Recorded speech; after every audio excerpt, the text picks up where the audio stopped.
Let's do it. The moment we've all been waiting for.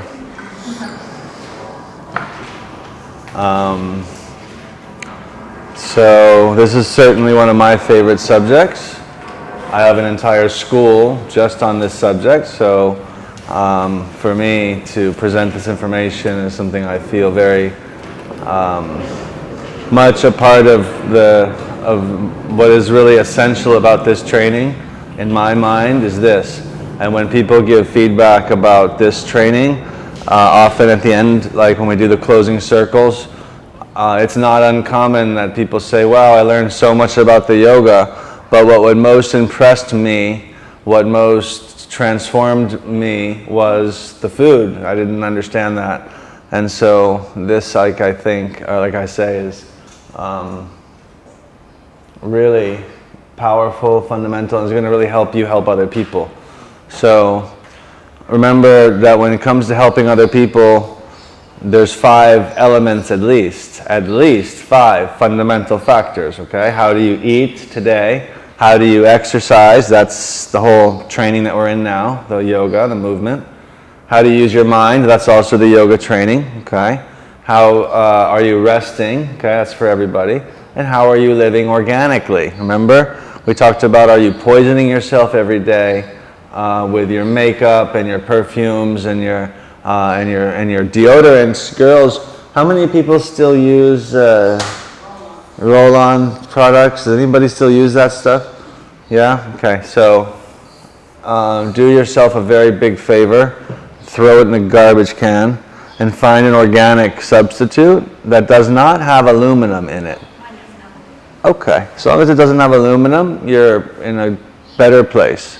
Okay, exactly. All right, so just little things like that, okay? Today, though, we're dedicated to food. All right.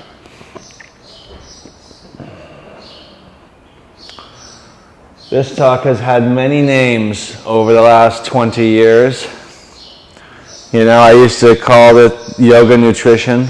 You know, I had at my school would be called yoga nutritionist. Okay, the first 5 or 8 years of it. This talk, then I would call it Food 101, because for me it's like a university 101 level course of like how to relate to food. Oftentimes it goes by this name, the famous food talk, has been given many times and it's known now. Okay. In either case, I want to tell you about what my intention is first, and then we'll start.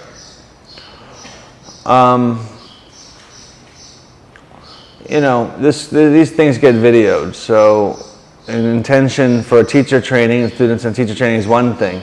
I need to back up with knowledge and scientific understanding what I've told you to already do and what you're already experiencing. But for someone who's new to this, you have to understand that my intention is not to push any sort of my belief system or to change your life or to make you do different things. It's only to do one thing, and this is true for you guys too, to present information. Have you ever heard of this cliche or this saying that says that knowledge is power? Did you know that? Or do you do you know why that's true? Like, just to take a moment on that. Why is knowledge powerful? You can make informed, conscious decisions by yourself. Right, informed, conscious decisions.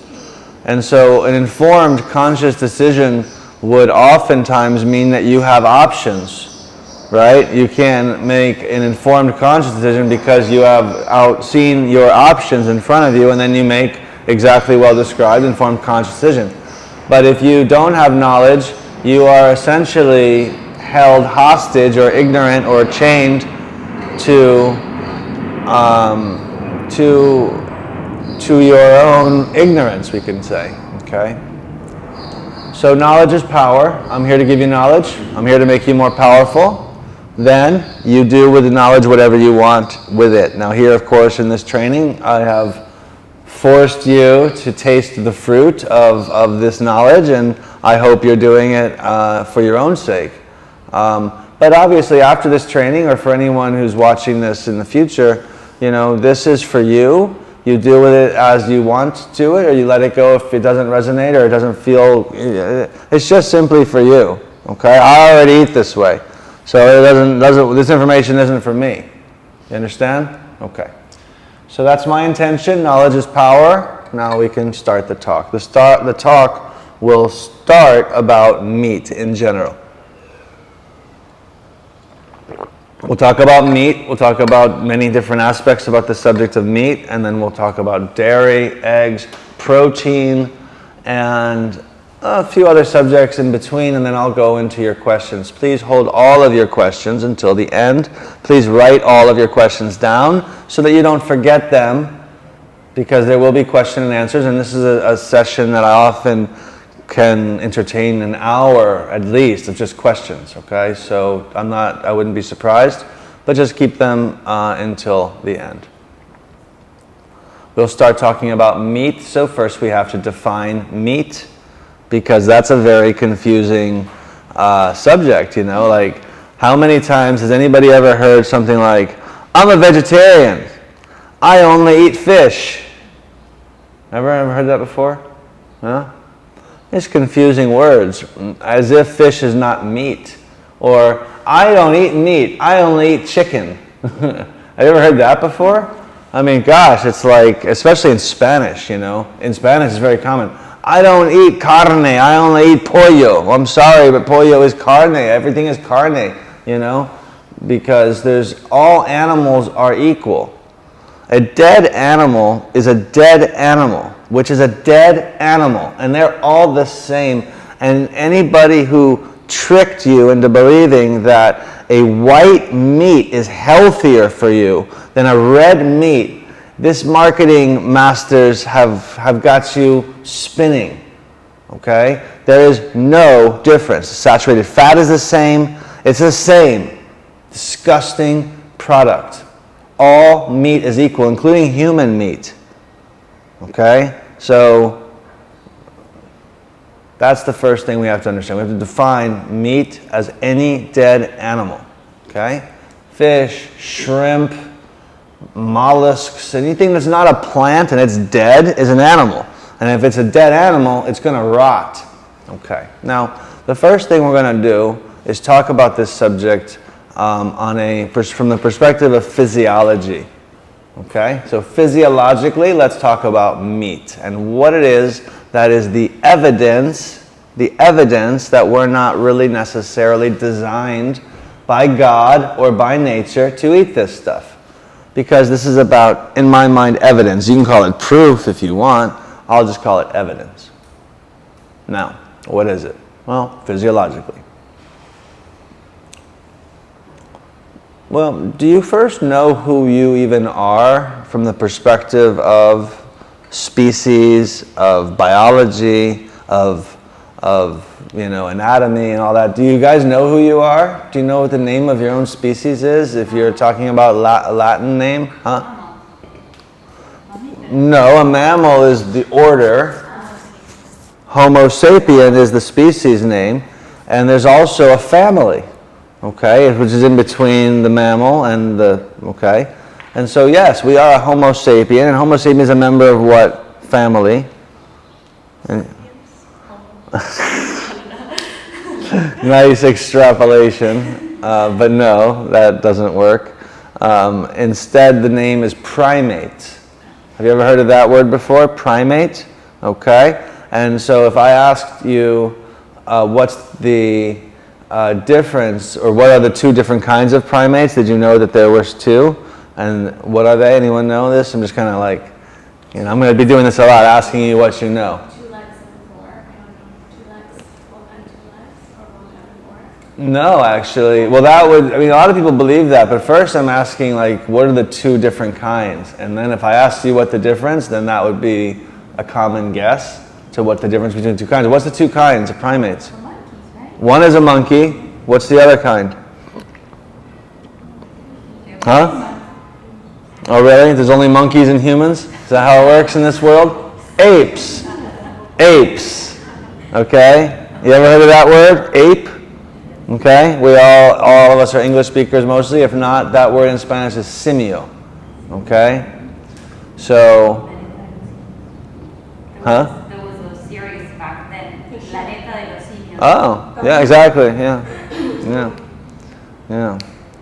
Now, so what are you then? Well, what's the difference? And if I ask what's the difference, then a lot of times people would suggest that the difference is walking on 2 feet versus walking on 4, but that's not true because any monkey can walk on 2 legs as long as he wanted to. So what else do you think is the difference? Brain development. The brain development? No.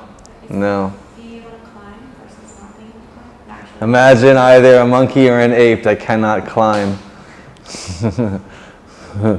No, both monkeys and apes climb extremely well. So humans don't. Well, humans do too, we just don't because we stopped. Humans are quite good climbers actually. Yeah, yeah. But what's the difference? It's not that, it's not that. These are great guesses though, and I'm always going to want you to throw out your 2 cents worth and see where it lands. So, but the answer in this case is about a tail. Okay, monkeys have tails and apes don't have tails. So do you know about some other apes on Earth that are kind of like your genetic relatives, other apes? Chimpanzee has no tail. Mountain gorilla has no tail. Orangutan has no tail. Gibbon, the little white one, has no tail. You have no tail. Those are the, what we call great apes of Earth. And of course, there's a lot of monkeys.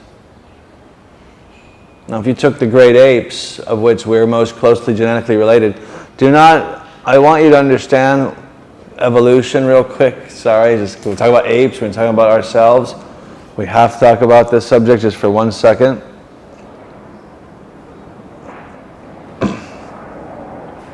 How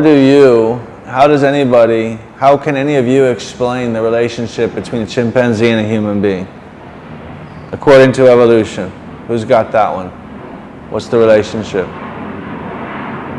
You all sit there, have no idea? You really can't guess? Huh? They're more evolved.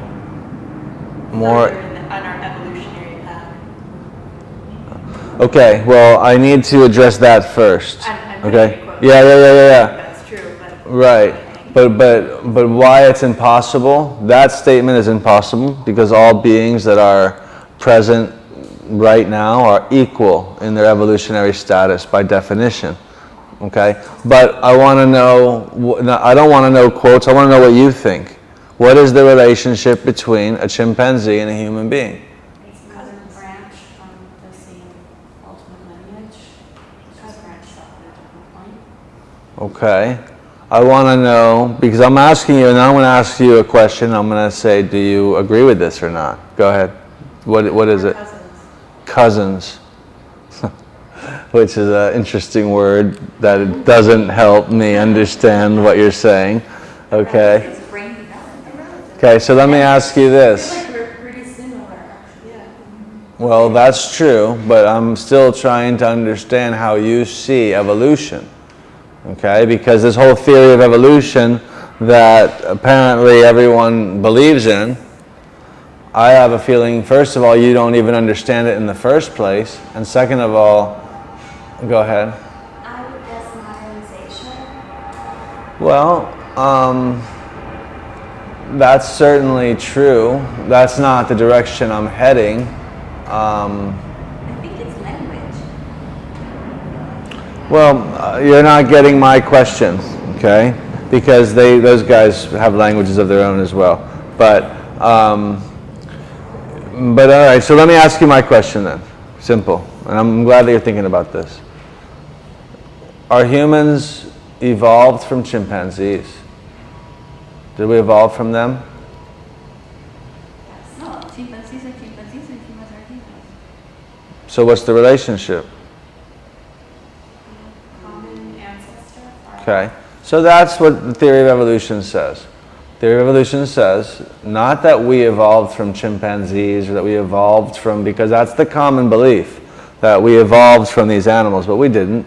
And evolution doesn't say that. Evolution says there's a common ancestor. Okay?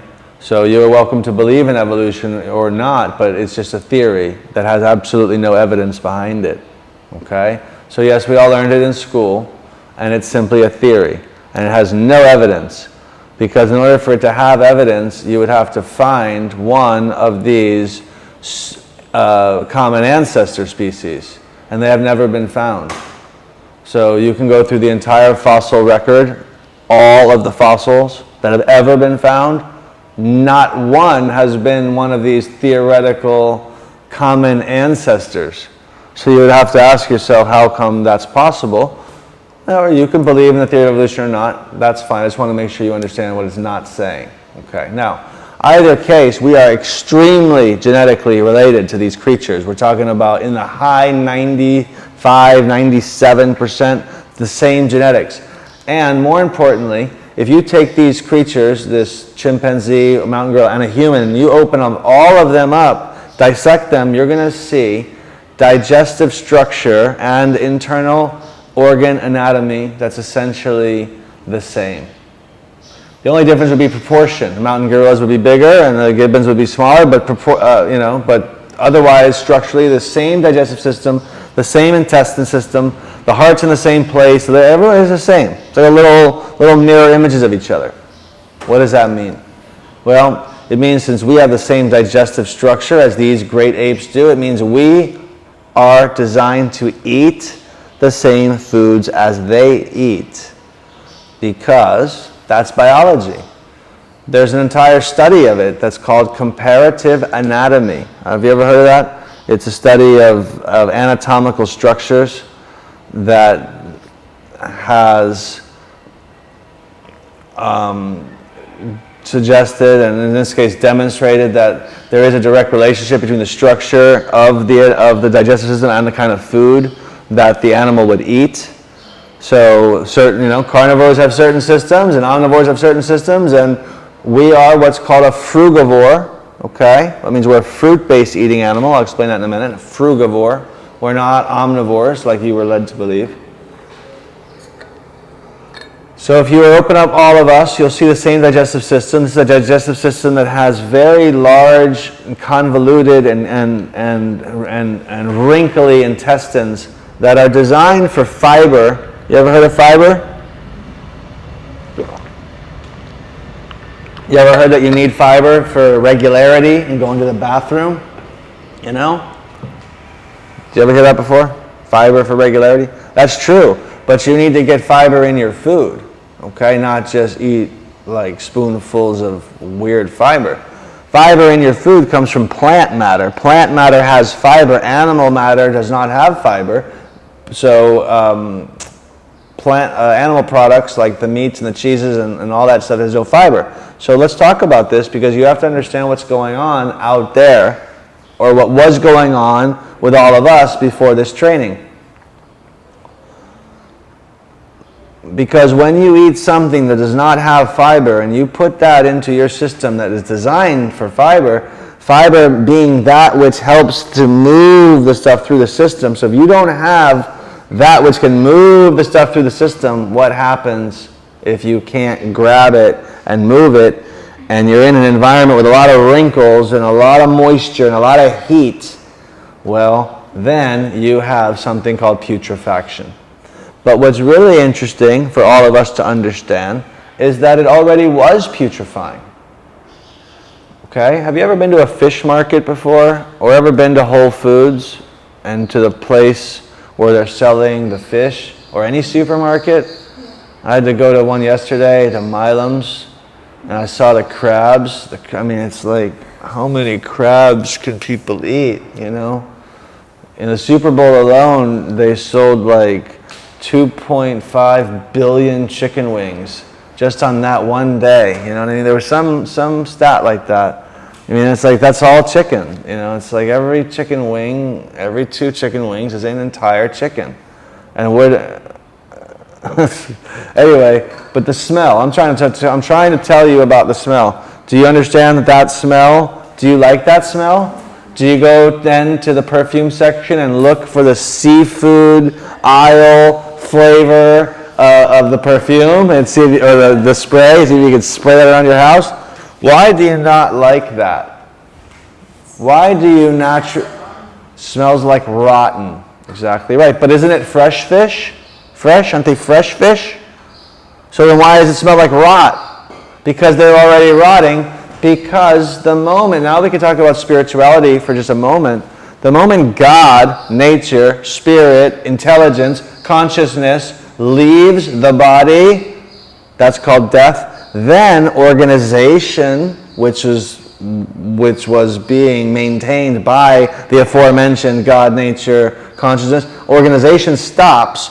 Disintegration happens immediately. That moment, that the person dies or the animal dies or the fish dies, that moment they start to disintegrate. And that's why you smell putrefaction within a minute of the fish dying. And they're on ice and all this stuff. So imagine something's already putrefying, already is, okay? All meats are. The reason why people cook meat is because it neutralizes the putrefaction. And people don't notice it. You know, they also spray paint the meat in all of the meat sections here in the supermarkets to keep them red. Otherwise, they'd be like gray and disgusting because this is already rotted meat. I mean, what do you think? They spray the meat? Yeah. Oh yeah, yeah. They spray like an oxidational. They're red, with something that makes it red, to keep it red. Yeah.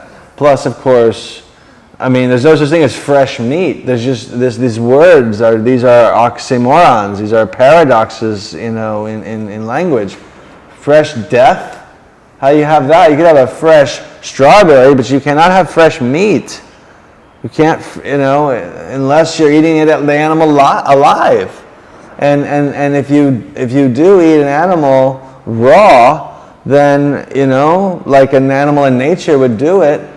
Yeah, you could live off of that, but that's not our nature. If you were forced into that, if you're like Bear Grylls, you know who I'm talking about? The guy who like jumps out of helicopters for fun and like ends up in weird situations. But if you were out there for weeks and weeks at a time and you ate a snake raw, or if you ate, yeah, you could probably survive if you didn't die of some bacterial disease. But cooking neutralizes the horrible parts, so you don't recognize it. It also takes away all of the nutritional elements. Okay, which is why cooked meat has no value. Doesn't even have protein. The hilarious thing about the whole conversation about protein is that all cooked meat has no protein because amino acids, they don't survive fire intact. Nothing survives fire intact. Nothing does. Everything changes. You know what I mean? Because this is a conversation about nutrition. So I'll tell you overarching. Remember I said I went 7 years of eating 100% raw food, where during those 7 years, if I gave this food talk during those 7 years, I had only been telling you about raw food, and said that no animal destroys its food before it eats it. Only human beings are stupid enough to do that. Okay? And that the real law is raw versus cooked, which is why I said if you eat a raw fish, you can survive. Like, those people who get stranded out on an ocean, the stories of those guys, and the boat dies and they end up in Asia like 7 months later and they look like Tom Hanks in the movie, you know what I mean? It really happens. And they survive. They survive eating turtle blood, okay, and bird blood and raw fish. That's it. And yes, the body can sustain because it was raw. You see? So that's true, but we're not designed for that because we're primates. Okay? I'll explain in a minute. We're not predators, and we don't have even physiological capacities to kill. Right now I'm talking about your digestive system, and when you put something that's already rotting into a warm, closed, wet, hot environment, you're talking about a scientific experiment. You know what I mean when I say scientific experiment? We're talking about like imagine how gross that can be. And it is. And I don't mean to gross you out, but it's okay. There'll be all of you get grossed out for a moment. But imagine we took, a jar and we filled it full of meat and blood and, a little bit of sugar. I'm sure that the person ate dessert and then you screw all that onto a jar and you leave it out in the hot sun for months, closed in the hot sun. Who wants to open that up and smell that? Smell like you want to die. And if you smelled it, you might. I mean, you would certainly throw up. You see, the thing is like that's what everyone out there with those big bellies, that's basically what you're dealing with. They all just have those jars. That's what they are. They're jars of putrefaction, which is why, and excuse me, I don't mean to, again, have to say it in this way, but I will. That's why when most people who eat in this way have gas, it does not smell good. The gas itself doesn't smell like anything. The thing is, it has to get out of the body. You understand? So in order to get out of the body, it has to travel through where? The intestines, which are doing what? Rotting to death. Which is why a lot of times people, and I don't, again, with compassion, I'll say it, a lot of times their gas is very similar to the gas of my dogs, which is really awful, okay? So, I have as much gas as anybody else, and you might hear it, but you would never smell it. You could never smell it, because my gas doesn't smell unless I get constipated, which happens once every couple of years. I might eat something really weird, or when I had my surgery and I got constipated, the morphine I had to take and then constipated. If I don't get constipated, my system is so fast that I don't have rotting matter here. So if I have gas, you will, again, if I made you hear it, sorry, but you would never know it, because again, I don't have rot. And I'm not like saying hooray for me, but I'm just giving you an example that it takes a few years only, and then the body cleans itself. So don't worry about it. You don't ever get frustrated by this. This is inspirational stuff. Your body heals fast, okay? You just got to stop. Any of the most polluted rivers can heal themselves fast. But what do you have to do to make a dirty river clean? What do you have to do? You got to stop the factories from pouring all the poisons inside. So that's all we got to do. And then the body heals itself like a river. Got it? Okay. So that's the first thing, is understanding that we are primates. We're made for vegetable matter. We're really made mostly for fruit. Now, when I talk to you about what primates eat, this is where it gets to a division between theory and experience. And I fall on the side of experience because I worked at Monkey Jungle. I love being in Miami. Because all over the world I could say Monkey Jungle and nobody has any idea what I'm talking about. Have you been to Monkey Jungle? You're looking at me like I'm crazy. Yeah, good. You got to go to Monkey Jungle. It's a tourist attraction here. It's very low key, meaning humble, meaning extremely underfinanced considering what they have there. I worked there for years, like a long time ago. So I know primates. Okay, I work behind the scenes. You know what I'm saying? Like I watch them get fed every day for years. So we're not talking about books here, okay? I know what chimpanzees eat. I know what, and this is the whole thing. What do they eat? Number one, they eat 100% fruit, okay? They are fed 100% fruit. Never anything else were they fed. So I want you to understand that. I'm not telling you that you're supposed to eat 100% fruit. I'm just saying that when you eat close to as much fruit as you can, your body gets as close to as healthy as it can be. And if you ever needed to heal yourself of a disease or symptoms of some sort, the best protocol is to go to Finca Bienestar, which is why I built that place, and go to the 100% fruit protocol for a few weeks or a few months and let that heal you. Why does it heal you? Because that's who you are, okay? But I don't suggest that you're going to eat 100% fruit for your whole life in your daily life, because it's not that practical and it's not that grounding to eat 100% fruit. 100% raw food, you can do that, okay? 100% fruit, yes, you can do it, but I only really recommend it when you need it, okay? Otherwise, I recommend something that has some more groundedness to it. But it is what it is, and it is who we are. Now, who's in charge of the diet in the zoo? Like the even Monkey Jungle, even them, even though they're low key, they still have a veterinarian, right? because these are very, very valuable species, you know, mountain gorillas and chimpanzees and things like that. So who's in charge of the diet? The veterinarian. Does that make sense? Okay. And so the veterinarian is selecting the diet for every species. We even had crocodiles there. So crocodiles obviously got, you know, chickens, you know what I'm saying? But what did the chimpanzees get? 100% fruit. Okay. So I want you to understand this. This is very important, that what we have is a system where the doctor is in charge of the well-being of the subject, and in order to keep the subject in perfect health, the doctor maintains a very specific diet related to the anatomy of the subject, and thus you maintain a strict health of the subject. Is that clear? And so strict they maintain it, there's even a sign in front of the enclosure. What does the sign in front of the enclosure say? Do not feed the animals. Because if you know anything about these very precious, rare animals, or any animal, not just them, any animal, you want to get it sick, you want to hurt it, good, feed it wrong. And that's the easiest way to do it.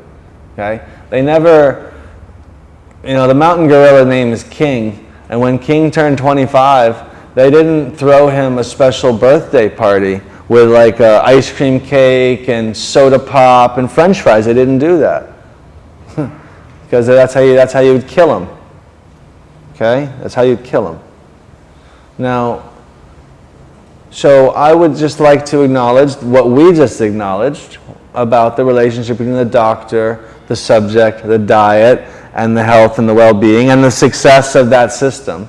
And I would like to say that we, as human beings, are fond of saying that we are an intelligent species. Isn't that true? That we even believe that we're the most intelligent species. Isn't that true? That we believe that?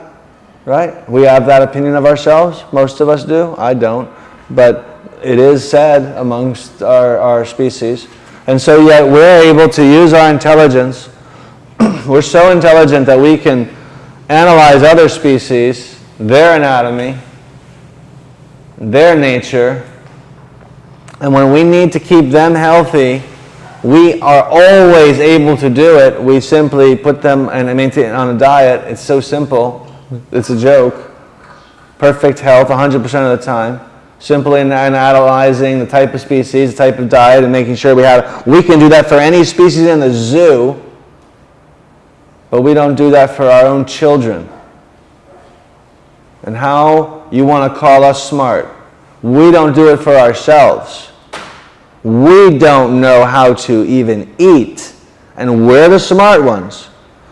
We're the ones who eat ourselves into the hospital. Okay? And then in the hospital get pharmaceuticals that make us even sicker. And then go on a feedback cycle of more and more pharmaceuticals and more refined, horrific foods and more suffering and then death. And we call that smart, where we degenerate over 35 years. We're sick for 30 years of our life taking pills. That's smart. Is it? I don't think so. But I want you to acknowledge what I'm saying, that the system when was the last time you went to a doctor and after saying whatever you were going to say, they said, really? Well, what are you eating? a medical doctor from the West. Not an Ayurvedic doctor, not a special holistic doctor. I'm talking about just a classically trained medical doctor. Or even a gastroenterologist. My poor niece has Crohn's disease. And as Crohn's disease, which is a clearly intestinal situation, and they are not, I don't say the word, smart enough to make the connection between the fact that all she eats is pasta and the fact that her entire intestinal system is inflamed and aggravated. And instead of asking, they don't ask her what she eats ever. They just gave her medicines and pills and all this stuff. And later on down the line, this same niece, and I don't mean to make it really personal, but it is, and it is what it is. She's probably not going to watch this video, but was later diagnosed with cancer at age 20. Already been through chemotherapy, already lost her hair, it's already growing back. And no one's still talking to her about her food. So I'm a little...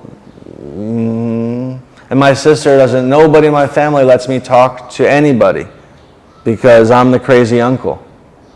You know, I'm the one that, I'm the bad influence.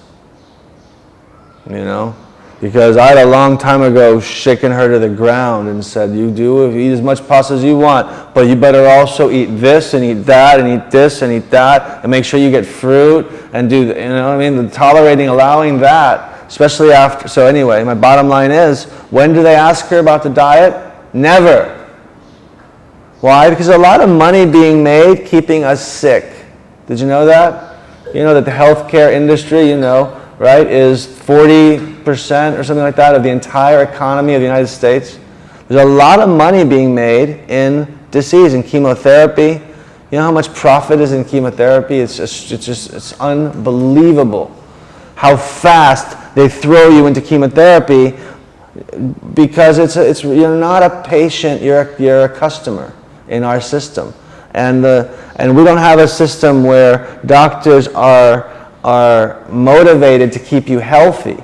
We have a system where doctors are as motivated to keep you sick as anything, because we have a system where the more you see a doctor, the more money they make, and it should be the exact opposite way. I don't know if it's true, but I have heard of systems where you only pay your doctor when you don't see them. Doesn't that make sense? Any year you don't go and see your doctor, you send them a huge gift, or you send them money. You did your job. You kept me out of the hospital. The doctor's job should be to keep you healthy, not to maintain your sickness and keep you sick on some medication, some pill, for the rest of some drug. You know, let's call this what it is. These are drugstores, aren't they? Drugstores, they're well named. The war against drugs. How come the war against drugs isn't it going on against drugstores, where the war on drugs really should be focused on the people that are keeping people sick by not asking fundamental questions about what the hell are you eating? It's not that hard, you know? Do you think meat tastes good? Meat doesn't taste good. What tastes good is how you cook it. Any talented chef can take any base and make it frickin' delicious with the right sauce and the right way of cooking it. It's just got nothing to do with the meat itself. Same thing with the cheeses, same thing with the milks. You can do anything delicious. You know what I mean? You've been to the vegan restaurants. Have you been to Planta here on South Beach? You been to Planta? I used to love this one. And here, yeah, exactly. And Love Life. I mean, the sushi. I mean, nobody, I don't care if you're the biggest meat eater in the world, you eat that sushi at Love Life, and you tell me that's not the most delicious thing you've ever had? You can't. My cousins were with me last week. I took them to Planta. They're carnivorous in every way. All they do is eat meat and drink, and they're just partiers, and they do this, okay? And they went to Planta, and they were literally telling the rest of my family, that's the best food I ever ate. That's the best food I ever ate. Because it is. We don't, you know, so.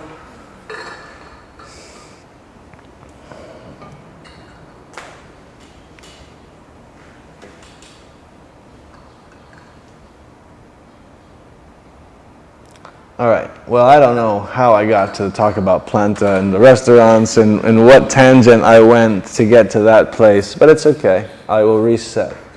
Okay?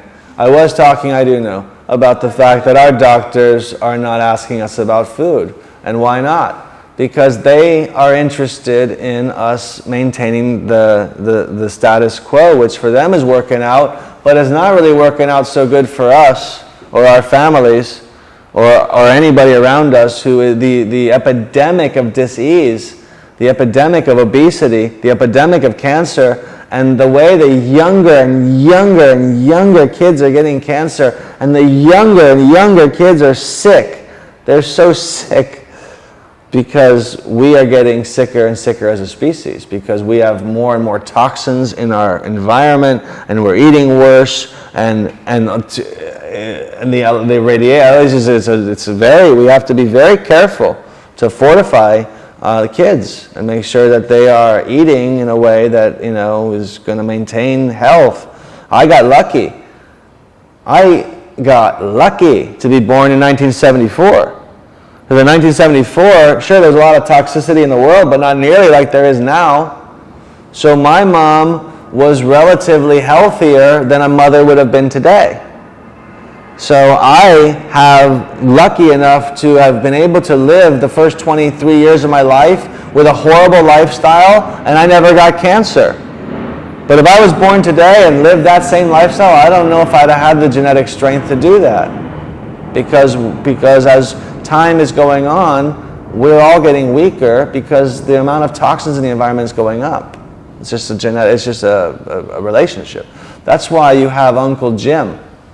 Uncle Jim. You know Uncle Jim? Everyone has an Uncle Jim who's 104 years old. He smokes cigarettes and drinks alcohol all day long. You know those guys in your family? The old ones? The old timers? And they seem to violate every single rule in the book. George Burns, the comedian, who would smoke a cigar and live to be 100 and something, and people are like, Jesus, all he does is drink and smoke a cigar. Well, they are stronger genetically. Okay? All right. So, now,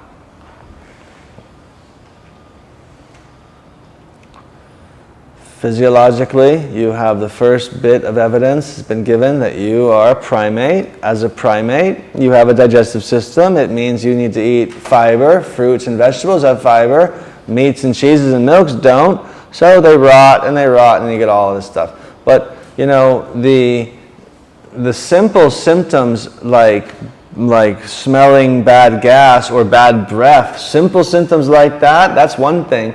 But the deeper symptoms are, of course, the colon cancer, the beginning of the degeneration of the cell. You see, cancer is a name of a process that my teacher simply says is another name is a damaged cell.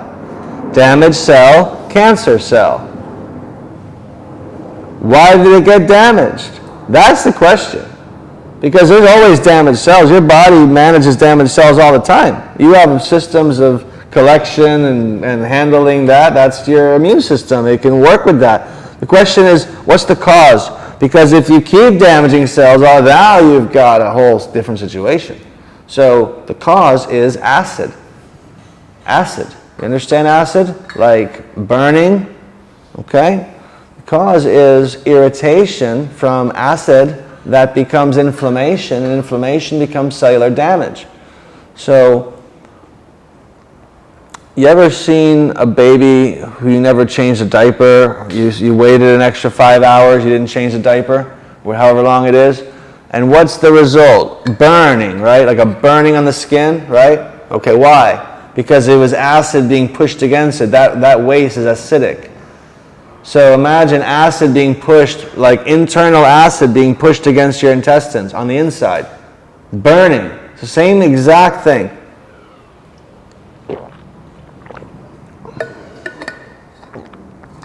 So this is why this relationship to food is so profound. Because it's, I said already constipation is the cause of all disease. Remember that?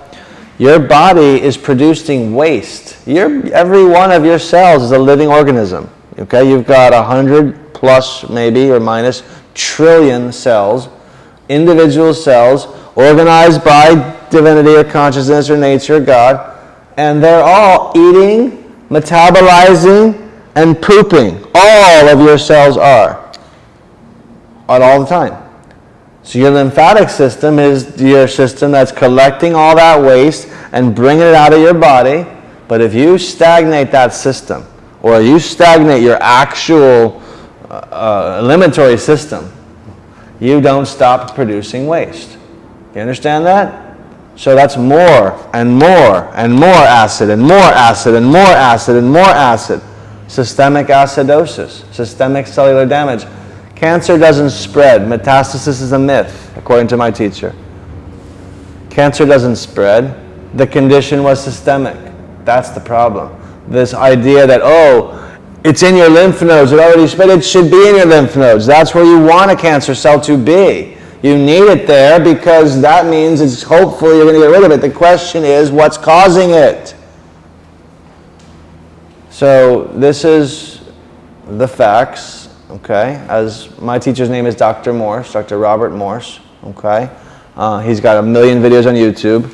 He's pretty knowledgeable about this stuff. I don't pretend that I am an authority on this subject. I refer the authority to be his, okay? Because I'm not a specialist in that field. But I do see what he's saying, so I relate it, okay? Now, let's talk about the next bit of evidence that says that you're not designed to eat animals by God. You weren't designed by nature. Evidence 2, you don't have any tools to kill anything. You couldn't kill one of these animals in like 1 million years. Like anything that you eat, imagine, you wouldn't be able to kill it in nature. You can kill a cow? Have you ever seen a cow before? Like a real cow? I mean, I'm talking even like a domesticated cow, like the ones that are really like, my neighbor in Colombia has a cow and he lives on my property, she lives on my property. She's super like tame. She's also the strongest thing I've ever seen in my entire life. And if she doesn't want to move, forget it. She's so big and strong. You couldn't kill, and that's a domestic cow. What about a real bull, you know, or a buffalo? You ever seen a bull? I mean, I've spent years in Africa. You know, anyone ever seen these animals? They're so, you couldn't kill, all of you couldn't kill it. 100 people couldn't kill one of these things if you didn't have a weapon. Because you weren't born for that. You couldn't kill a tuna fish. Tuna fishes are the size of a truck, and they swim at 75 miles an hour. Yet you eat tuna, couldn't kill one of those. You couldn't kill a chicken. Chickens have wings, they can fly. So we are not equipped because you're not designed for it, because in nature, all animals that are born to kill are born with the capacity to kill. With that's called endowment, is the English word, endowment. They're born with it. They don't have to buy a rifle at Walmart. You don't see eagle target. You don't see it. You know, where the eagle goes in and he buys his glasses and he gets his, he gets his talons to make sure they fit right so he can grab that snake. You're born with it. Are you born with anything? No. You're born to climb trees, pick fruit. And the idea that you're born with canines is a principle that you need to understand. It's called pseudoscience. You ever heard of that word before? Pseudoscience. Pseudoscience means that I'm going to use scientific terminology to lie to your face. Okay? I'm going to use, it's going to sound really good. Because it's going to be couched in scientific terms.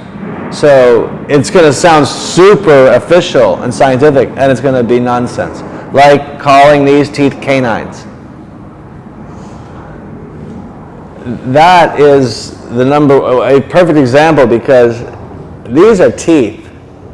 Like all the other ones of your teeth, these are just teeth, okay? To call them canine is to associate them to a carnivorous animal. Because then the association is that you are an omnivore. You have canines. Do you really think you have canines? I mean, have you ever seen a dog? Or a cat? I mean, canines are needles. They're needle teeth, needles, designed to tear flesh from bone. You have teeth. You have the same teeth as the great apes, which are designed to eat fruit. Okay? No. So you have evidence 1, that you have a digestive system that's designed for fruit or plant matter, and you have evidence 2 that you're not designed with weapons to kill. This is just evidence. I mean, take it or leave it. Okay, so now let's look at the next level, which all these levels to me get much more interesting. That to me is pretty basic physiology stuff. The next level, much more interesting, which is the level of psychology. Because God doesn't, or nature and God, right, interchangeable. God, nature, doesn't simply give an animal the physiological capacity to be a killer. It also gives the animal the psychological capacity to be a killer, or gives it the programming to not be a killer. You understand that?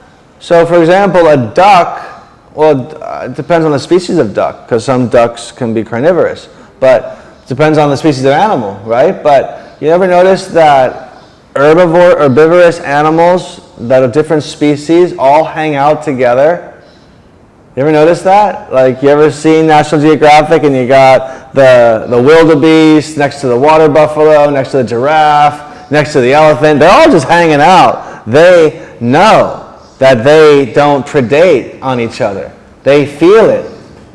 They don't have that software, and they feel it. And so all animals that are vegetarian hang out. That's why if you eat vegetarian, animals don't feel as threatened by you anymore.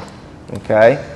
But animals that are killers, well, like your dog or your cat, which are domesticated killers. Imagine the wild ones.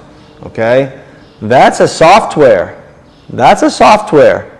That's a programming. That's an instinct. That you don't have that. You don't, because if you did, you would eat your dog if you were hungry. You would eat your dog if you were hungry. You actually would eat your own children if you were hungry. Omnivores eat their own kids. Omnivores will eat their siblings if they're hungry. When I say hungry, I mean after a certain number of days without eating. Pig farmers are very different from cow farmers. I don't know if you know this. Did you know that? You don't know much about animals, but I do. Pig farmers are different. You see, does anyone remember that there was a financial crisis in Europe like 15 years ago or whatever, in Greece, and they ran out of money in Greece? Remember that? Yeah. And there was no money in Greece, and so the farmers couldn't feed their animals. And so you had the pig farmers versus you had the cow farmers. The cow farmers, they were a little bit worried because they knew that after a few weeks their cow were all just going to die of starvation. But the pig farmers were frantic because they knew that in 3 days the pigs were going to start to eat each other. And they're family. Okay? I mean, they're all siblings and they're all friends, and that's it. You're not friends. You're an omnivore. You don't have friends. You have food. Okay? Would you do that? Probably not, because you don't have that software. Now, of course, if you know, the Argentinian airplane that landed right in the middle of you all know the story, the soccer team and all that, you know, maybe you might have a steak of your friend if you had to, but it would repulse you. You know what I mean? You wouldn't do it. You know what I'm saying? It's brutal. It's awful. But omnivores don't care about that. Okay? So you don't have, like, when you take your kids to a petting zoo, you ever seen a petting zoo before? You know, where they got all these animals? Do you, like, teach your kid how to strangle the goat? Here, watch. Or do you or does the baby just get so fascinated by the goat and like, wow, like a dog or any like living being, right? This is nature, and we are humans. And you have a software because God gave you a certain way of relating to the universe, and it is what it is, and you are not a killer. Even though everyone has told you that you're an omnivore. Isn't that true, that you've been told you're an omnivore your whole life? When I say that you've been told, meaning that you have been directed to be eating as an omnivore, even by doctors, nutritionists. Have a balanced diet, they say. Sure, have a balanced diet. There's no such thing as a balance of poison. Okay, you don't balance poison. So, you're told you're an omnivore. Well, let's see if you want to be one. I'll give you a choice. You want to join the omnivore clan? All right? Because right now you're in the great ape clan. So right now you're with chimpanzees, mountain gorilla, right? Those guys. You're in that family. So your family picture right now, you know, the one that you put by your fireplace, you know, your family picture is with them. but you want to be an omnivore? Those doctors, those nutritionists say you're an omnivore? Okay. Well, there's another family picture over on the other side of the room. You can join that one. I don't know how well you fit though. Maybe we can squeeze you right there in between the rat and the dog. Would that be a good place? Or I think maybe between the rat and the pig might be a really great place for you. Rats, dogs, bears, pigs, omnivores. Are you one of them? You look like one of them? You behave like one of them? You do not. Those are omnivores on earth. You are not one. And you certainly are not a carnivore.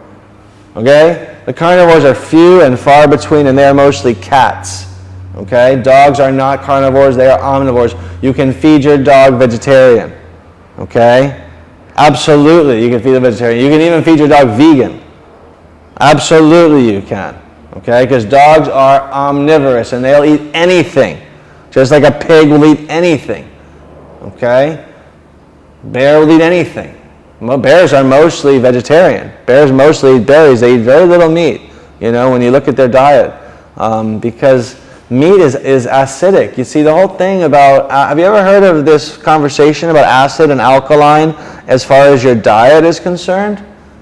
I mean, isn't that a conversation that's already made into the mainstream, right? That you want to eat more alkaline and less acidic? Well, acid foods are all of the animal foods.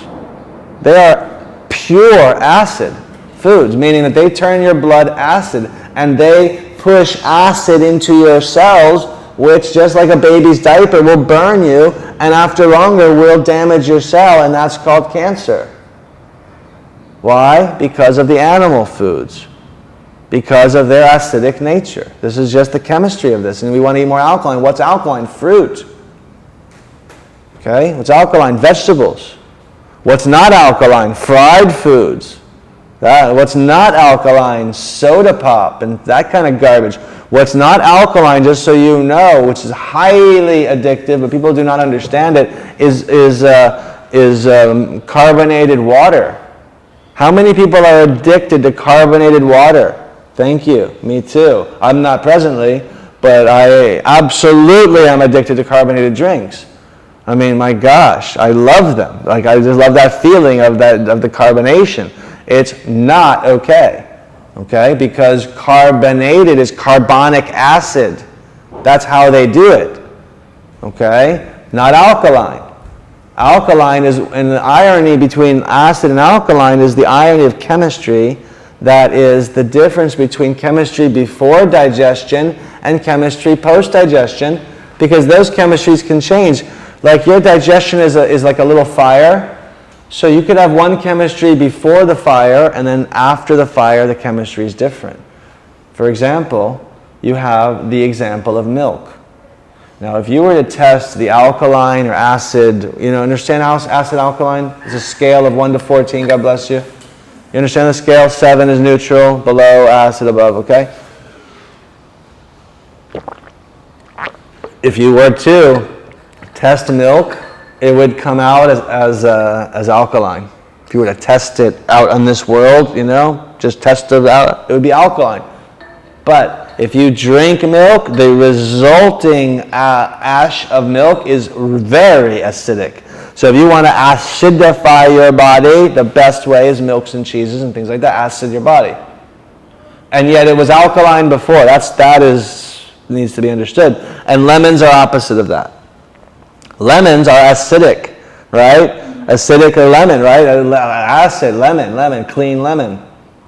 You drink lemon water, you alkalize your body. Okay? It has to do with the difference of before the digestion, after the digestion, and the nature of these foods. Okay? So, you are not a natural-born killer. You don't want to eat everything that you see or kill everything you see.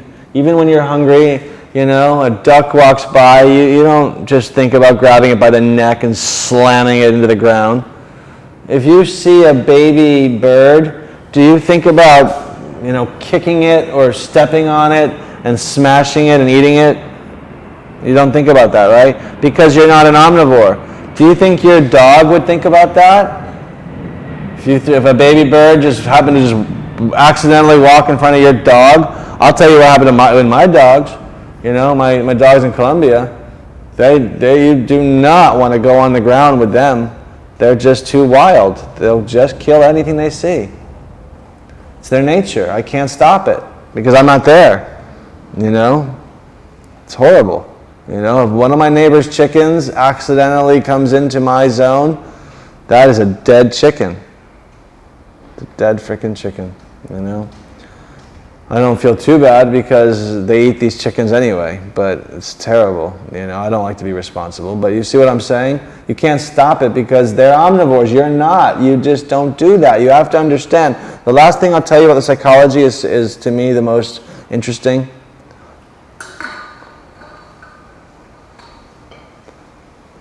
A baby lion will be taught how to kill by its mother. Did you know that? Otherwise, how does it learn? So a baby lion will actually even be given small animals or something and be told or been suggested by the mother, here, play and try to kill this thing, or, you know, practice killing, practice torturing, basically. Now, a baby human being who is observed in a schoolyard or is observed in the street killing or torturing animals, a baby human killing or torturing animals, what is normally, what tag or what identification is normally given to those kids? What are they called? Well, is that something that's normally seen as a really good sign in the character of a young boy, that they're always in the backyard, like pulling lizards' heads off and like having a lot of fun torturing mice, and is that like really the characteristic you want of your kids? Why do you think that is not the case? And I'll tell you that the fact is, the reason why you don't want your kids to do that is because you're not designed to eat animals. Because if you were, you would have no problem at all. In fact, you'd be encouraging your kids to pull the heads off of mice and to learn how to do what they would have to do to eat what they had to do in the future. But we as a culture don't do it because we know actually that that's pathological, which is actually like a reverse kind of sign or reverse kind of evidence that tells us that we were never designed to eat that stuff. I want you to understand that. You know, this is to me very interesting evidence. You know, that most serial killers of humans were also killers of animals. Okay, torturers of animals. You know.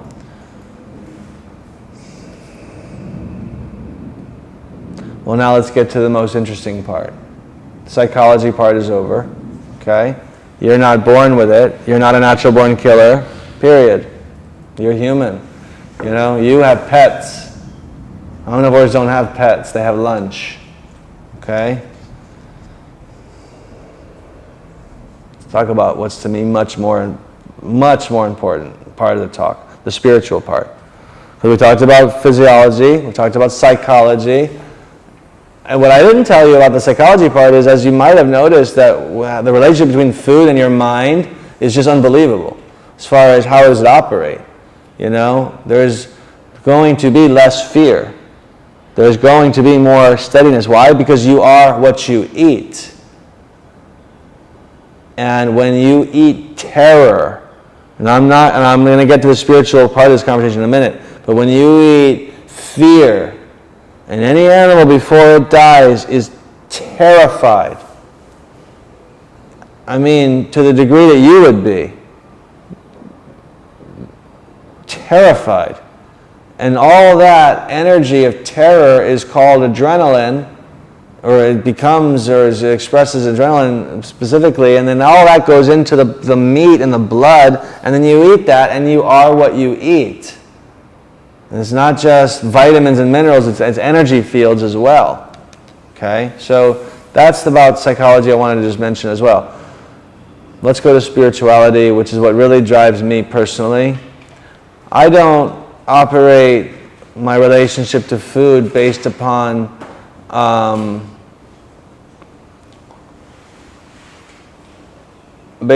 health concerns. That's a side benefit. Okay? It's a wonderful side benefit. But because I am quite certain that I'm not going to live forever, then I don't live my life in attempting to only be healthy. Because only being healthy is not the goal that is going to ultimately be successful, because at some point you're going to die, or I'm going to die. So that's not why I'm doing this whole thing. So I can live forever, because I'm not going to. Health's not the motivating factor. Psychology is also not the motivating factor for me. I do understand what I just taught you. I completely understand that I'm not programmed to be a killer, and I don't see the world through the lenses of predation. And that's true too. But what really drives me is the conversation of spirituality and this principle of ahimsa. And I think I mentioned to you how I see this, that if a creature is alive, it has consciousness. And it is organized, it has consciousness, and by the nature of its consciousness, it has divinity, and by the nature of that divinity, it is sacred. And how on earth could you hurt something that is sacred and beautiful and a creation of God? How on earth could you cause pain to another living being? That's a spiritual conversation to me, much more than, protein, which we'll talk about, and this and that. I may not have told you this, but I will now give you one of the quotes that says, if I repeat myself, excuse me, but the quote is that you either see God everywhere or you never see God. Like an insect walks through the room, what do you see? I'll tell you what I see. A bird flies by the window of your car, what do you see? A bird. The moment that you learned a bird is a bird, you stop seeing birds for the rest of your life. Anyone ever told you that before? The moment that you learn that that's a tree, you stop seeing it. Because that's now just a tree. That's now a concept, it's a word now. So, but it's not. It's actually, the more you can stay mystical, to some degree, the more accurate you are being, really. The more truthful it is, actually.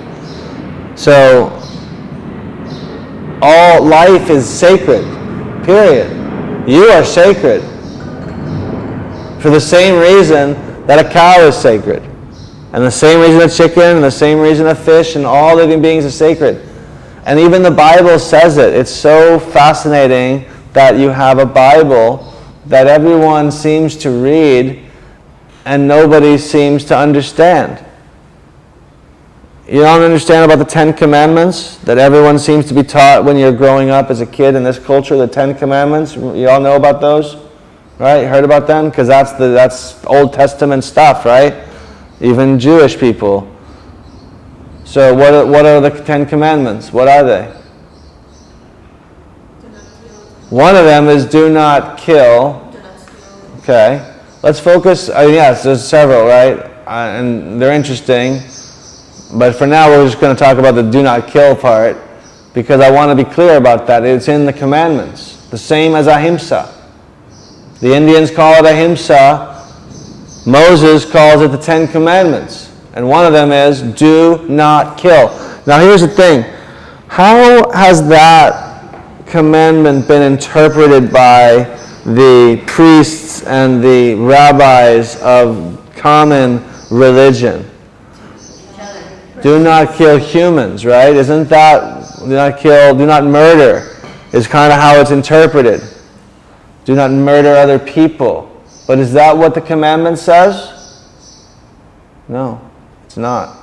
Don't you find it interesting that all of us seem to listen to our rabbi or our preacher or our whatever we call the God ministers teaching us something that directly is different from what the Word of God says? And we all just accept that like it's okay? All of us. You understand what I'm saying? How absolutely unbelievable that is? Here we are, we read it. Thou shalt not kill. And we all just believe what these creatures, these small-minded, small consciousness religion people say. Don't kill people, don't murder. Is that what God said? It is not. God was clear. Same as it's clear with Ahimsa. This is clear. Spirituality is clear about this, and especially because we're humans. You're not designed to be killers. You're primates, for crying out loud. It's like the whole thing is just outrageous. You know, there's in the eight limbs, the very beginning of the eight limbs is Ahimsa, which we just talked about. That's kind of the beginning.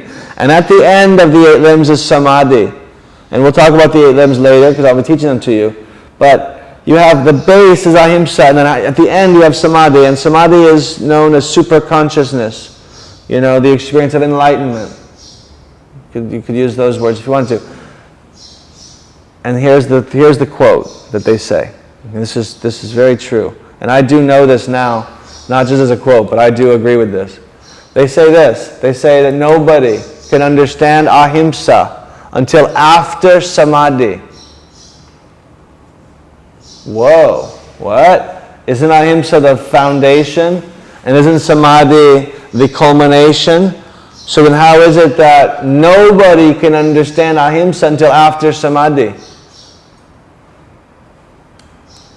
You can practice it, Ahimsa, but you will not have realized it.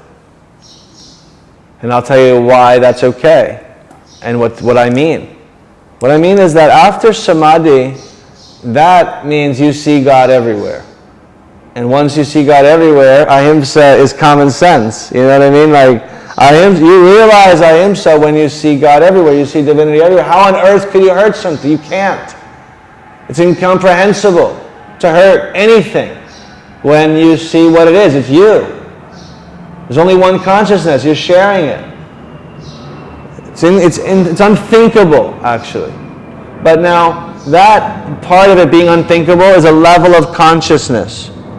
That's a level of consciousness that sometimes comes with a little bit of time. Okay? Now, before that happens, there is what we call discipline and willpower. So right now, for example, you're starting the teacher training. It's only been 10 or 12 days. And before 10 or 12 days, some of you were eating certain animal foods. I just imagine that's true. Okay? So now I say to you, and I did say to you, stop for this time. And yet you are saying to yourself, at that time, yeah, all right, but I like that stuff, right? So this was stuff that you like, but you're not doing it because of this training, and you're doing something called willpower, and you're using discipline, and yet you kind of really still want it, but you're not doing it, and okay, you understand? And that's how it is. And that's good. And then what happens is, at some point, because of your willpower, your energy levels are moving up. In other words, because of the fact that you're doing it, you're transforming your consciousness. Your leveling of consciousness going up. You're seeing things differently because of your willpower. At some point, whether it's 5 days, 5 weeks, or 5 months, at some point, you're going to look at what used to be your favorite food in the entire world, and you are not going to ever want to see it in the context of food ever again. If it doesn't even just gross you out. That was your favorite food, now you'll never see it again. But that is a transition that sometimes takes weeks or months. You understand what I'm saying? In the meantime, just have fun and use the willpower. And then don't worry and relax, because at some point soon, you're going to walk by that fish store, and you used to go to the fish market all the time and buy this and buy that, and then you're going to go to the fish store because you have to do it for your husband or you do this and that, and you're going to be like, can I get 3 pounds of okay? And that's fine, okay? And if you end up with your husband eating differently from you, don't worry. Cook them whatever they need to eat, and you eat differently. And don't make a big deal out of it. Don't make it a big difference in your relationship. Don't make it some big thing like, oh no, now we're not on the same path. No, you don't have to do that.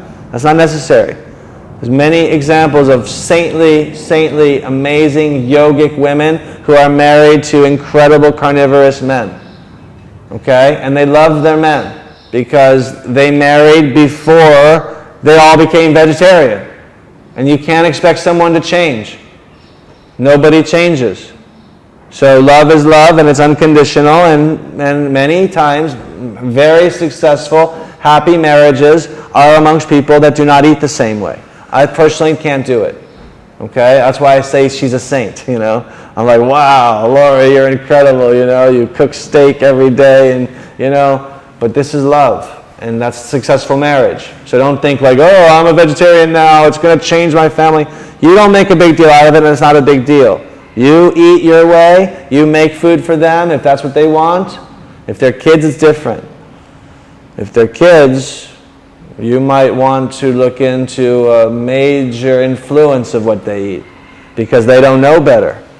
It's different when they're over 18 and they should know better, but they chose not to. That's okay now. But when you're under 18, well, I know that that's what you want, but it's not in the house. So you can't eat what's not in the house. You see? That's children. And there's an argument for that. You know, I believe that people that really do not, I mean, so like my mom, I was raised only on mother's love. I was not raised on nutrition. I was not raised on anything that had value. I did not eat fruit or vegetables for 22 years. All I ate was cheeseburgers and brownies and chicken burgers, turkey burgers. My mom thought that was healthy. Turkey burgers, you know, Jewish suburban upbringing. Turkey burgers. Get sick, chicken soup. Chicken soup. Why does there have to be a chicken in the soup? You know what I mean? The cultural stuff, it's so fascinating. But again, I told you that the reason why we are also challenged by food is it's so cultural. Okay? But let's just finish the spirituality talk. I think it's done. When it comes to meditation, you are what you eat. So when it comes to sitting and stillness and experiencing, you know, peace, how do you experience peace if you're full of terror, which is the opposite of peace? You eat terror and you want to feel peace? Okay, maybe it's possible, but it's not necessarily ideal. Okay? So, for me, the spiritual conversation is everything. It does not require willpower to eat plant-based food. It's a joy. If it requires willpower for you, that's fine. It won't be long, and then it will not be willpower. It will be obvious. Okay, so then that's the subject of meat, okay, which of course goes for all kinds of meat. Let's talk about protein, which is let's talk about dairy first, real quickly, and then I'll talk about protein. I want to talk about dairy specifically, and you all are women, so I get to be pretty harsh about it. I am unusually harsh about this subject of dairy, and it's because I don't get it. I don't get how normally intelligent organisms like female human beings are so unconscious and so barbaric. Any female who drinks milk is an absolute barbarian, and I am so unimpressed by female humans who do that. And I'll tell you why. But first, let me tell you very basically about dairy foods, the very easy part. And then I'll tell you why I'm so unimpressed with y'all women. Number one, dairy has casein. Casein is spelled with a C. It's the protein found in milk and cheese. And if you want to grow tumors, well, then casein is the best way to do it that has ever been discovered on Earth. Casein, tumor growth, period. Number one, tumor grower that there is. That's why people that take these whey powders, whey is a dairy product, these protein powders that are based on, oh my God, these poor kids. Casein is cancer, casein is tumors. Number two, of course, milk causes osteoporosis. It doesn't cure it, it causes it. It's the reason why your bones get weak is because you're drinking acidic food. And as a result of the acidic food, your alkaline minerals of your bones get leached out to try to save your life. So you have honeycomb bones, but you at least live. There is no osteoporosis in any culture where they don't drink dairy in adulthood. Now the thing is that you have to understand that you're a mammal. Do you know what a mammal is? Remember we said mammal? Mammal means you're warm-blooded, means that you have a live birth, it means you lactate, it means you have hair. Mammals have that stuff. And mammals also have one more thing. They all get weaned. You all know English, right? Weaned means you don't take mother's milk anymore. My favorite Spanish word is the funniest Spanish word of all. Destetar. You know what that means in Spanish? It's hilarious. De-titted. Sorry, I just think it's funny. But it's true, and every child gets weaned. Now, how many of you have had kids or have kids now? Most of you. Okay, so did any of you breastfeed? Okay, so, and how old's Brooke? 25 years ago. Okay, well, now, let's imagine that Brooke is hungry right now, and you happen to have a baby brother of hers right now. You just had a baby, and Brooke's there, and she's in New York, and she calls you up. She says, "Mom, I'm hungry. Mom, I know that you're only using your left breast. Can I jump back on your right breast? Would you allow Brooke to come back home?" No. Now, Brooke's 25. Now, what if one of your children who's not quite 25, maybe they're 10 or 15 or 17, what if they get hungry and thirsty? Now, they're thirsty too. Remember, they're thirsty too. And you've got plenty, you're only using one of your nipples, but you got the other one ready to go. You don't want them to come back home? Would you jump back on your own mother's tit when you got hungry? You would not. Why not? Because the very definition of being who you are means that that's impossible. You wouldn't do that in a million years. It's a violation of nature, and it's incomprehensible. It's unthinkable. It's actually unthinkable. You would never, ever, ever do that. You, as an adult, would never suckle off of another adult, even if it's your mom, and you would never let an adult suckle off of you, or a grown child. Forgetting about adults. After 3, I'm sure most of you will be like, that's enough. Why? Because that's the definition of being a mammal. Now, if you think it's bizarre to do what I just suggested, how much more bizarre do you think it would be to cross over the species frontier, the species boundary, and suckle the milk off of another animal? You're talking about something that, honestly, it's like science fiction. So you couldn't even make that up. It's so bizarre. It's like, what? You want to suckle another animal's mother's milk? And that mother's milk, you know what it was designed for. The young of that species, it wasn't designed for you. And it was only designed for infants. So mother's milk of a cow is designed to build a cow. So if you want to look like a cow, okay, I understand. But why would you want to look like a cow? And the definition of an adult is an organism that does not ever take dairy. You are all supposed to have an epoch of dairy, a time of dairy in your life. All of us are. The first year, 2 years. And then it stops and you never ever go back. Isn't that true? We just decided that, right? You don't go back to your mom and you don't want your kids coming back to you. Now let me ask you a question. Is there any exceptions to that? Maybe like once in a while you'd like to go back to your mom? Like on Christmas, you let your 15-year-old daughter, just on Christmas, it's once, and it's okay, once in a while. There's some exceptions to that, or there are no exceptions to that. Do you understand that there are no exceptions to what it is to be a mammal and what it is to be you? And mammals do not take dairy ever, ever. Questions at the end. Write it down. Mammals do not take dairy ever into adulthood. Understand? So we're just talking about, who are you? Well, you're a primate and you're a mammal. Now, osteoporosis, casein, lactose. This is the sugar that aggravates everything. Lactose intolerance, everybody has it. Some people demonstrate it. Okay, so milk is a disaster. It has no place in a human diet ever.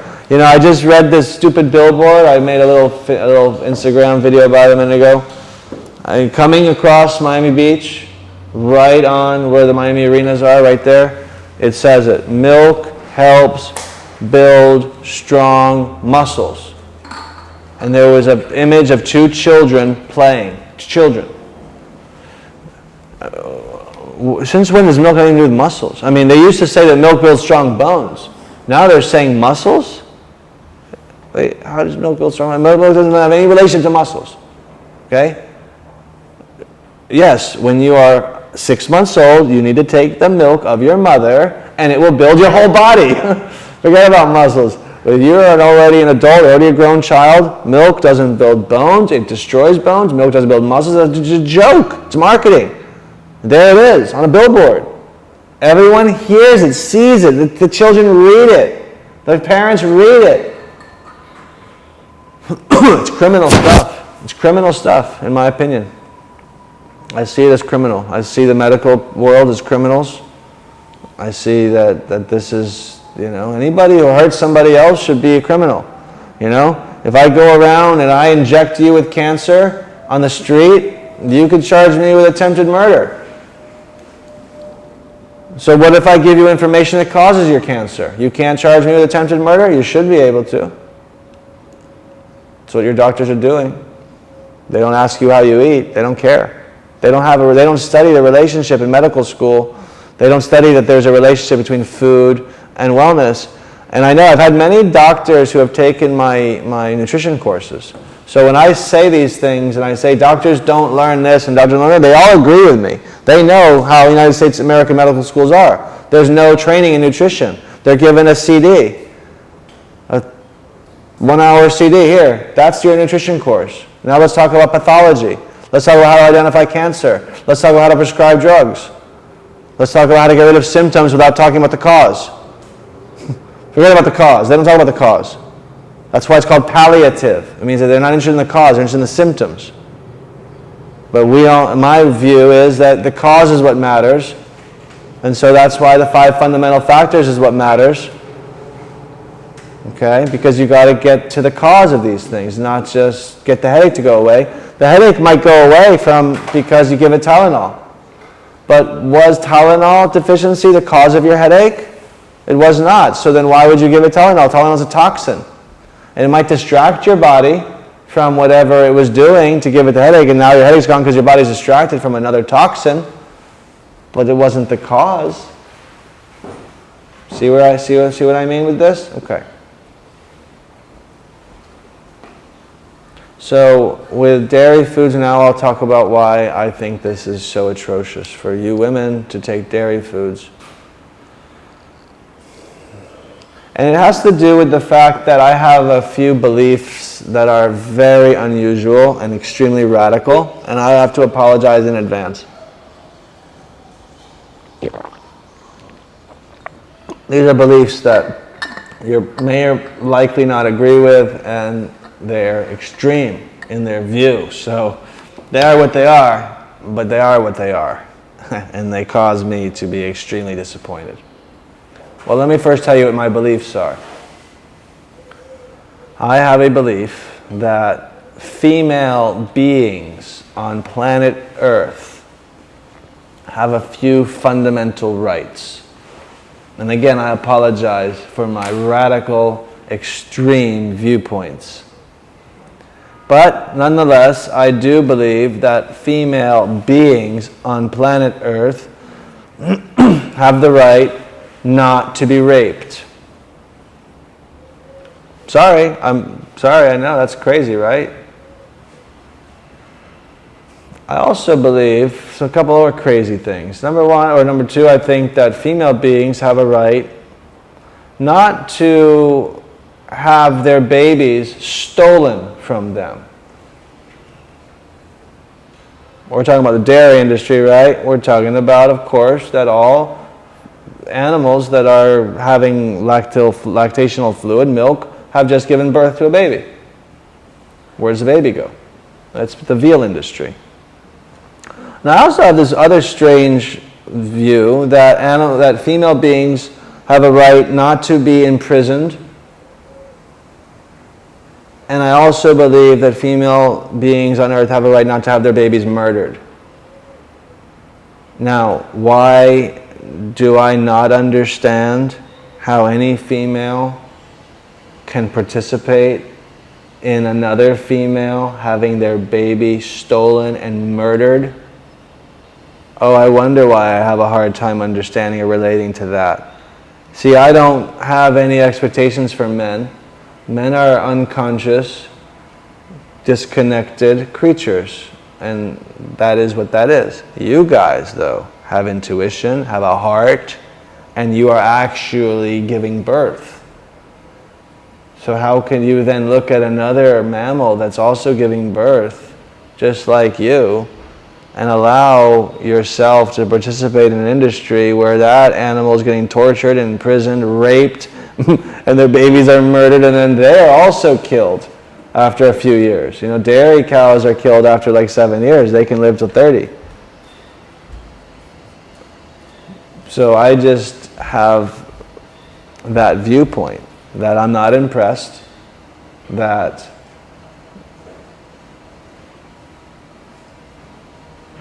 I would have thought higher of you, and that hopefully now you'll see it differently and realize that it's not just about a pizza. It's not just about, oh, it's just a little bit of dairy, it's just once a week, it's not a big deal. Oh, it's not a big deal, is it not? Maybe not to you. It certainly is a big deal to that cow. Oh, but you don't care about them. That's okay. It's just a level of consciousness that we're talking about. Okay? See what I'm saying here? So dairy is not vegetarian. So this whole idea of Ayurveda being like, yeah, have milk, dairy is not vegetarian, not here. Okay? It's torture.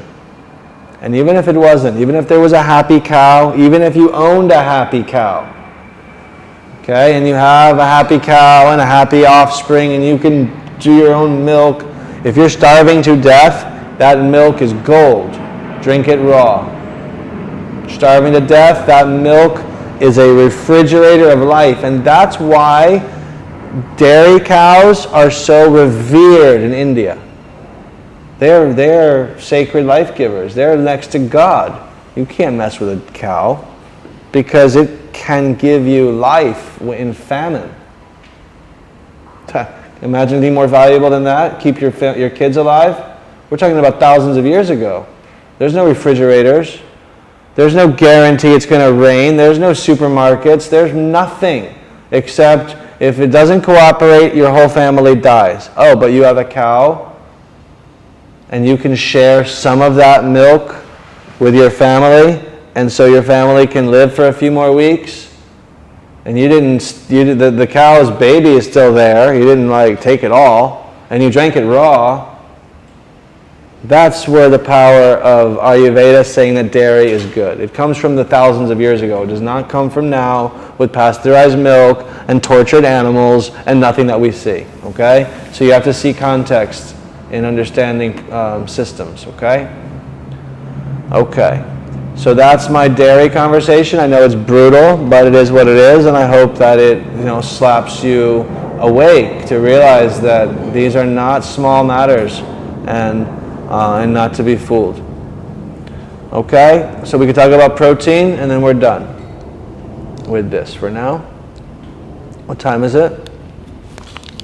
10. Nice.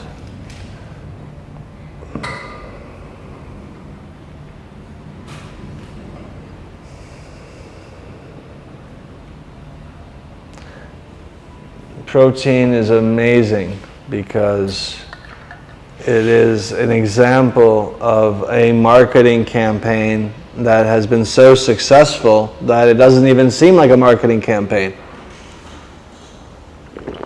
It's so pervasive in the understanding of modern man that protein is good for you, that you want to have a lot of protein, that you want to have high protein products. That belief is so pervasive, it's almost as if it's true. Isn't that true? That that's something that you've heard a lot of, and how most people agree about that, and how most people are living based upon the fact that the more protein is the better, and all these products are steering towards high protein and showing you how much protein they have. Isn't that true? Okay.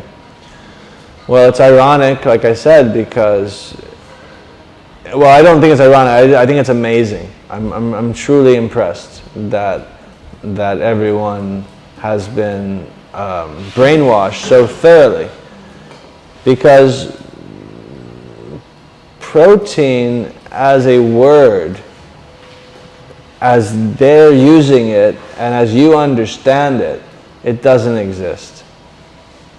It simply does not exist. And as it exists, as they understand it, you don't want it. Okay? What we're really talking about in terms of nutrition is something called amino acids. Y'all ever heard of those guys? Amino acids. Amino acids are the basic molecules from which that word protein gets constructed. So any animal will eat its diet, it will digest its food. In the digestion process, it will come to the level of amino acids, and then that animal will build its own protein, meaning constructed amino acids. It will build its own in its own form, according to its own species, right? So a fish will eat its algae or eat its other food, get its amino acids, and then God or nature will build fish. It'll build fish protein, fish organs, fish eyes. You understand what I'm saying? Amino acids becoming fish protein, being constructed by the fish, and then it's protein. It's been constructed already. Protein is not a nutrient. It's the result of nutrition. The nutrient is amino acids. You need amino acids. You do not need or want protein at all. Protein is acidic. And it's previously constructed. And it's usually cooked. All things that deteriorate everything about it. And the idea that you can say the word protein and have it be a word that describes, it is a singular word that is being used to describe completely different things. And they say vegetable protein or, pea protein, and then they go over here and this is an animal protein. Those are not the same things. How your body relates to how amino acids are constructed in the plant kingdom is a totally different thing to how it relates to amino acids that are already constructed in the animal kingdom, because those guys putrefy and these guys don't. They all call it protein. Whether it's cooked or not cooked, it's still called protein. Whether it's fried or not, they just call it protein. This is the problem with nutritionists and doctors. that they look at classifications and don't look at quality. It's a protein, it's a fat, it's an amino acid, it's a carbohydrate. Oh, really? So that's true. So a cookie and a banana are both carbohydrates. So that's the same? Yeah, that's the same. Really? A 3-year-old knows that that's not the same, but a nutritionist doesn't know that. That's the same. How many calories? Oh, that's the question. It's the carbohydrates. It's on the list. It's on the list of carbohydrates. It's on the list of protein. It's a list. They're all the same. Oh, really? They're all the same. Are they? No. Not even close. But they are when you start throwing around terms like protein, which means nothing except a way to trick you into eating something that you're not designed to eat at all. The last thing you want is more protein. Mother's milk is only 2% protein. Imagine that. 2% protein, mother's milk. Do you think you have a time in your life where you need more protein than when you're an infant? Do you believe that? When you're growing is when you need all of your protein, and yet it's 2%. So as an adult, you need no more than that. The less protein, the better. You are a primate. You are a carbohydrate eater. You are a fruit eater. You are not a protein eater. You are not a cat. You are not a dog. Protein is the acid side of chemistry, and it's the thing you want to avoid the most. You need to get your amino acids. And now I'm going to say something 3 times in a row to make sure you understand it. I've introduced what I'm going to say by saying that you need your amino acids. Now I will repeat the same thing 3 times. All amino acids are created and produced in the plant kingdom. All amino acids are created and produced in the plant kingdom. All. Do you want to hear that again? All amino acids are produced in the plant kingdom.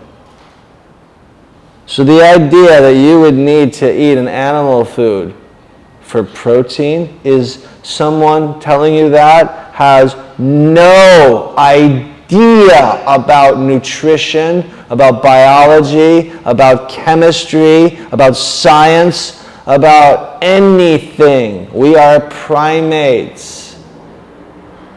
All amino acids that we need are in the plant kingdom where they are produced. Avocados have them all. By the way, just avocados not only have essential fatty acids, they also have all of the essential amino acids. Amino acids are divided into groups that are called essential and non-essential. Non-essential means that if you got the essential ones, you don't need the non-essential ones, because if you got the essential ones, your body will produce the other ones. But the essential ones are ones that you really need. Avocados have them all.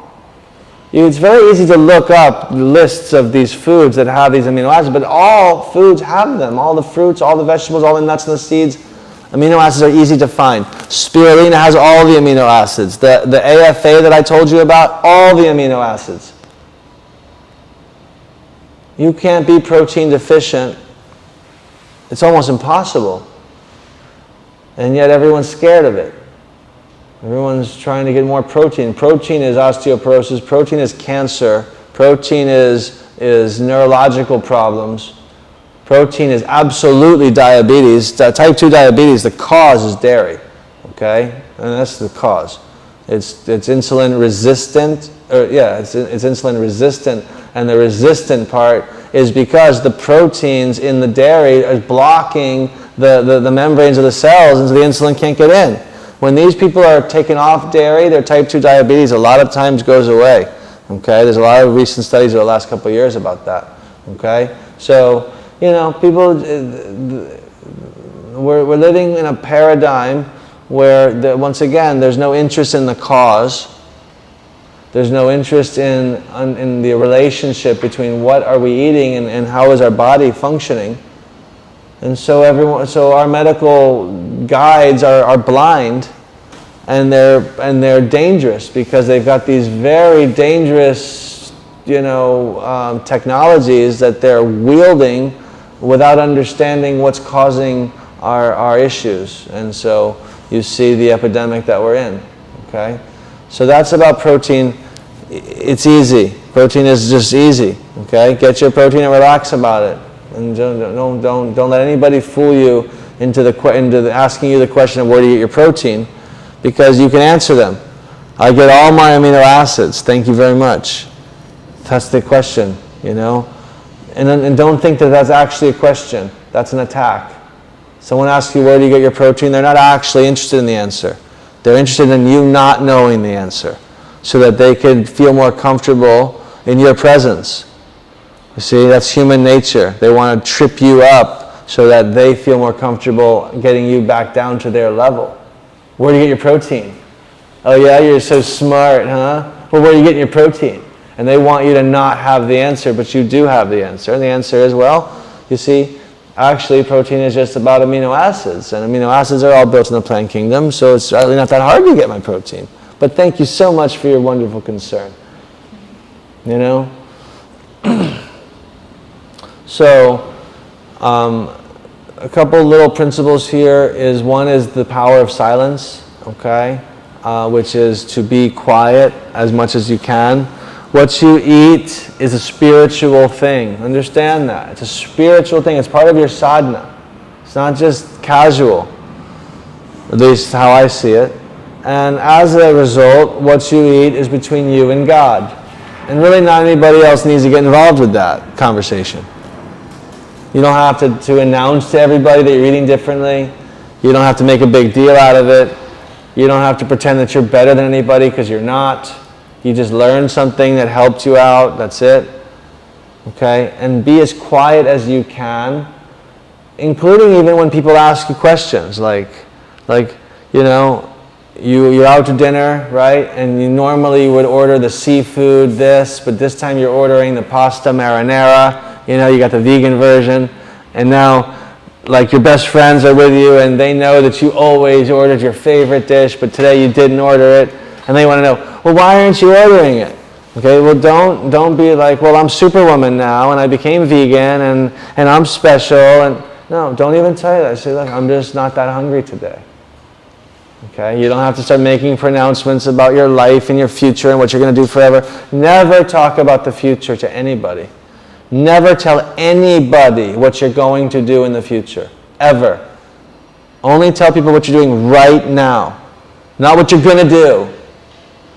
Ever. Because if you ever talk about the future like that, you will no longer do it for your own reasons. You will only do it because you told other people you're going to do it. And then, if that happens, you're very happy to do whatever you want behind their back.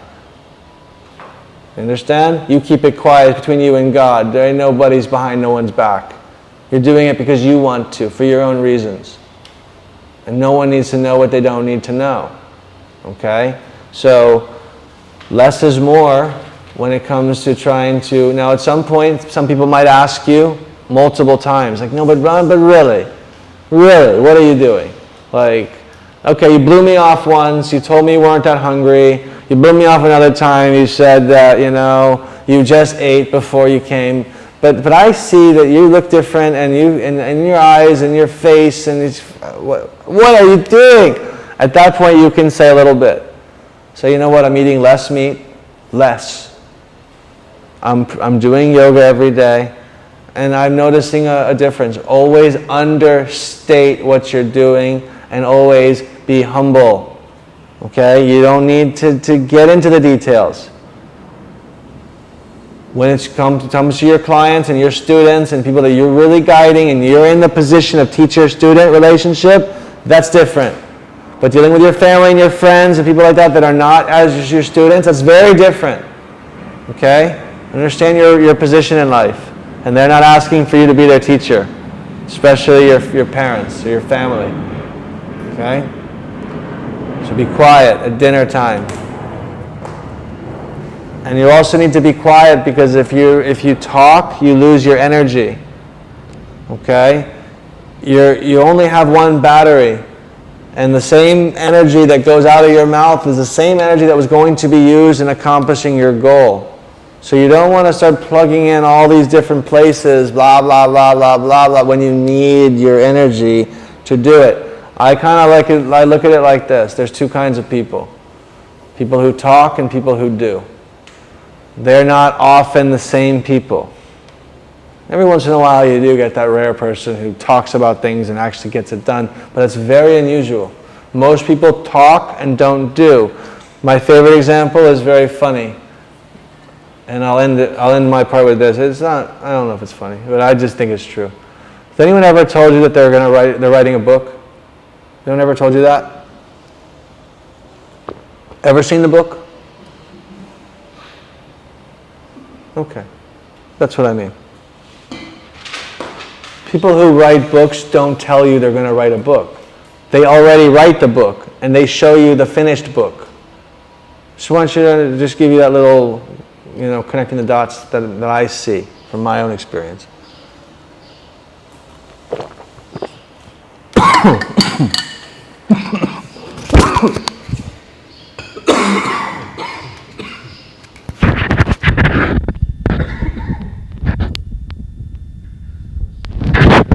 To let the water into the lung. No, I think I confused that. All right, I'll address your questions now, and then we're done with this talk. Did you guys write any questions down? I have a question about fruits, actually 2 questions about physiology. So it means you're just eating fruits, no nuts. And how do you get your essential fatty acids then if it's just fruits come from avocado, which fruits do have fat? There are essential fatty acids in a great spectrum of the fruits. And avocado is a fruit. Yeah, but for example in Russia, avocado don't grow, so how do you Well, in Russia, lots of things don't grow. Exactly, so how would people survive in these conditions where avocados don't grow, for example, like if they're just eating fruits and no nuts? Well, you could ask the question of how on earth would you ever survive in the wintertime? In a place like northern Russia where you have or northern United States or any place. That's why we ended up eating animal foods in the first place, because we were forced to by population pressures and geographical realities, and we didn't really have a choice. And then as a result, our health and wellness deteriorated. So we're supposed to be staying in places where avocados grow? Ideally. Okay. And That's where we evolved, ideally. I mean, humans are from the tropical belt. We were not, we're not really from those northern climates, yeah. And regarding the fruits also, like what I've heard, I think this was true, that like before the fruits were wild and we were getting them in the wild environment and they were much more acid, while now through the